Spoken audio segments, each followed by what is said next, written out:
Welcome to today's episode. On today's episode, we're going to be breaking down a case study of how to set boundaries, have tough conversations, and hopefully get to $25 million profit split like one of our alumni has done. So what we're going to be breaking down today is what he was doing before, what was the change that enabled him to have these tough conversations and set his boundaries so that he can achieve the result of getting a $25 million profit split. Now, this podcast is a bit of a different one. We're going to do it as a workshop. Also, slides are available. So if you're listening to this on a podcast device, you can also watch it on YouTube and see the slides themselves. Or at the end of it, I'll give you a link where you can actually download all the slides and all the things you need to actually workshop this yourself. So with that said, let's get started. What we are going to be covering today is 1, why we have unproductive arguments and often struggle to get others to respect our boundaries. 2, how we actually contribute to that. We can take responsibility. 3, question how we view boundary setting. And does it actually have to be a combative thing? And finally, a more productive framework, which again, you'll be able to download at the end of this episode. So first off, let's start with doing the opposite. Let's figure out how we can make sure that we build up to an unproductive blowout. So this would be a great formula on how to build up to an unproductive blowout. First, don't speak up when something bothers you. Just keep it locked in. Let it pent up. Then give vague signs that you're not happy with what's going on, but don't tell people exactly what you're thinking. Then build up resentment about the situation, but place blame on other people. Okay? So even though you're frustrated with what's going on, you say, I'm going to be frustrated at that person. I'm just going to blame him. Then get to a point where you're emotionally volatile, narrow into binary thinking, and have an outburst. Say, it's my way or the highway. This is how we're going to do it, or I'm not playing anymore. And then finally, not get respected. Because people will say, oh, he was just being emotional today. She was just being emotional today. Whatever it may be. And they'll dismiss what you said and how you feel because you think you're in your feelings. So that's how to not build towards something productive. This is how to have an unproductive blowout. So let's talk about Real Estate Terry, which is an alias. So he was in the arena program. And basically I asked him in the past, what was his situation? And he said, you know what? I don't like the deal structure with my current partners, but in the past, I've already gotten frustrated. I've told them it's not fair. And I felt like I was taken advantage of, and I got upset. I had enough, and I came to the conclusion that I can't go on. And I told myself, you know what? They either accept my new terms, or I'm going to quit. And he brought it up to them in a very heated and combative way, and he basically told them, like, guys, meet my terms or I'm out. And when he said it like that, and with, again, much more enthusiasm, let's call it, they didn't take him seriously. They just waited for him to cool down, and they kind of emotionally reassured him, and it just kind of happened again and again and again. He was getting frustrated because he said, like, this is the second time it's happened. I've had a blowout. I try to bring it up, but nothing actually gets resolved. So here's the truth. When you're resentful, you're emotional. And when you're emotional, you do not communicate effectively. It's just what it is. Even if all the things that you're saying are very clear, because you're emotional and because you're resentful, people are going to recognize, you know what? He's being aggressive right now. She's being combative right now. They're not going to feel like you're actually trying to solve a problem, and they're not going to want to communicate with you because they feel like you're going after them. So what we have to do is to make sure that we don't build up this resentment so we can bring things up in a cool, calm, and collected manner. So building up resentment, let's talk about it. It's basically a factor of frustration over time. That equals resentment. The amount of frustration and the amount of time will build up to a lot of resentment. So for you guys listening in, not watching this, there's kind of a graph here. Basically on one axis, there's time, and then another axis, there's frustration. And then there's a middle line that goes up through them, the diagonal, that's resentment. So basically, the more time, the more frustration go up, the higher their resentment goes as well. Now, most people, without recognizing it, they have a certain line that they give themselves permission. Let's call this a permission line.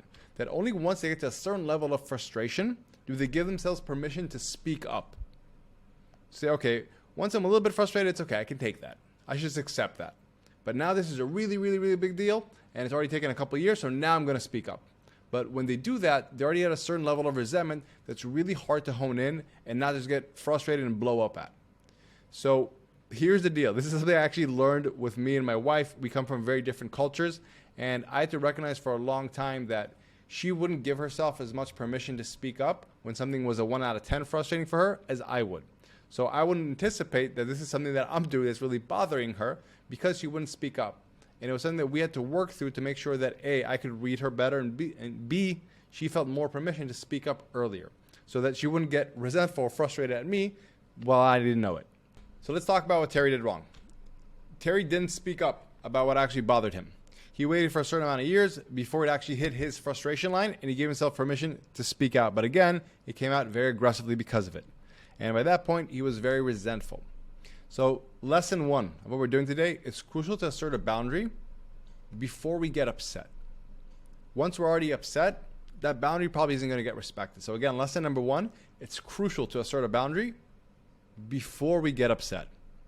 So what I asked Terry when he was in the program, I asked him specifically, have you had a conversation with them about this already?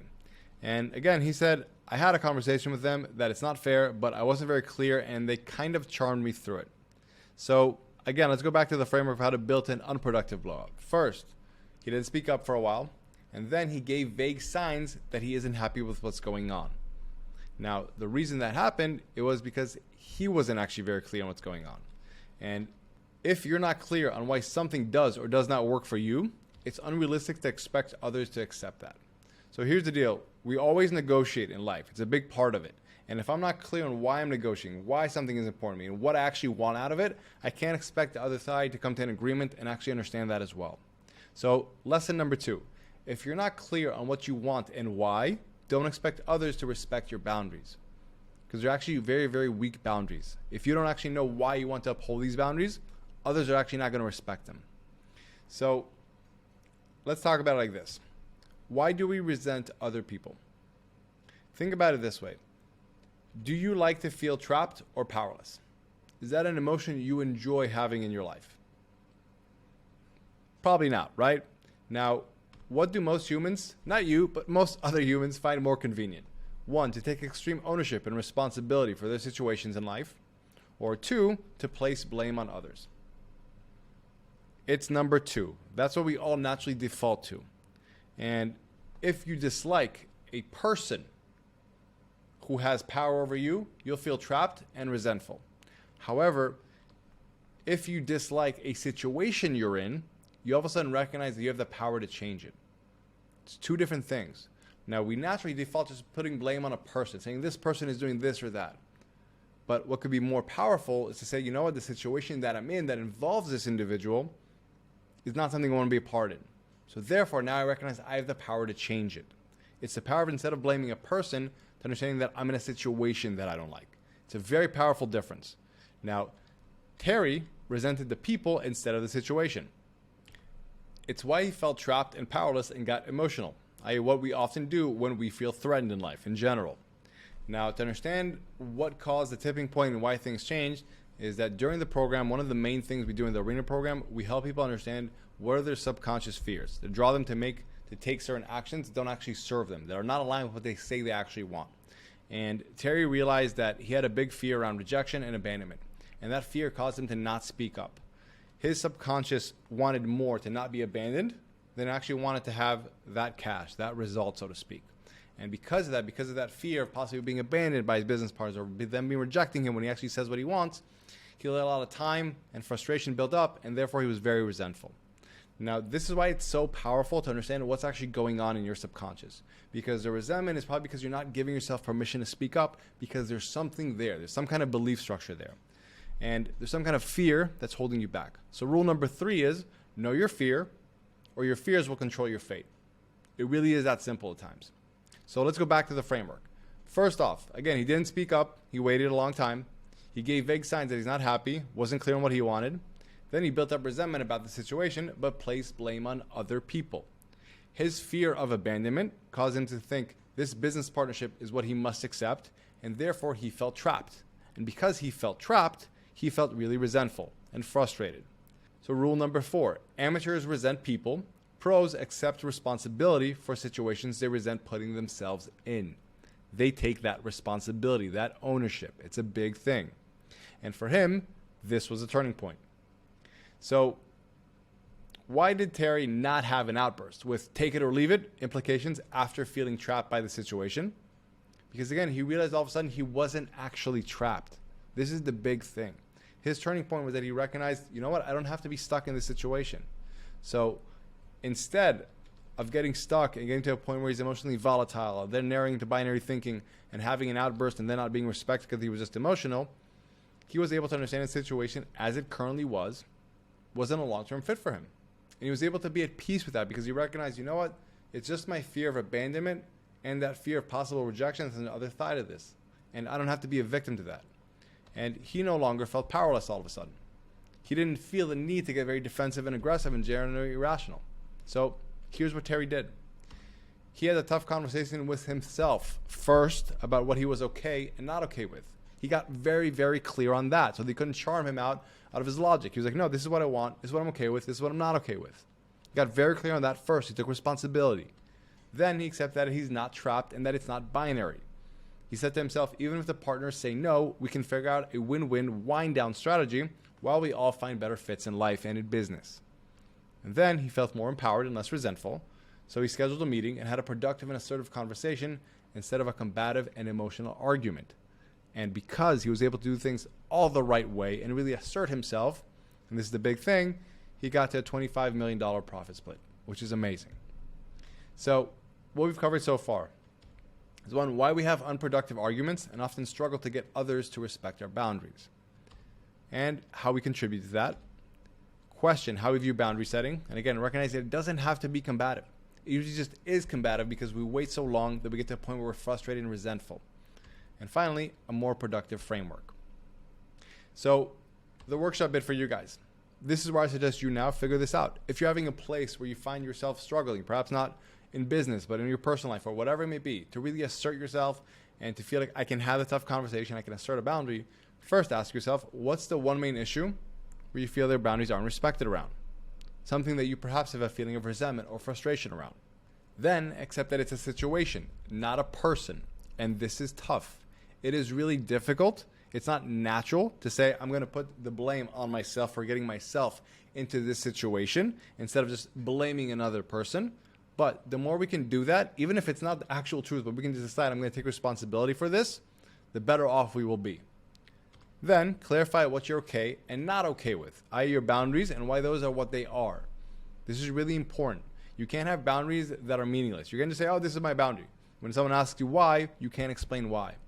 You have to be able to tell yourself and tell others why these are your boundaries, why this is important to you. Then accept that you're not trapped and understand also what's on the other side of it possibly not being a fit and make peace with that. That might be a reality and you have to make peace with that.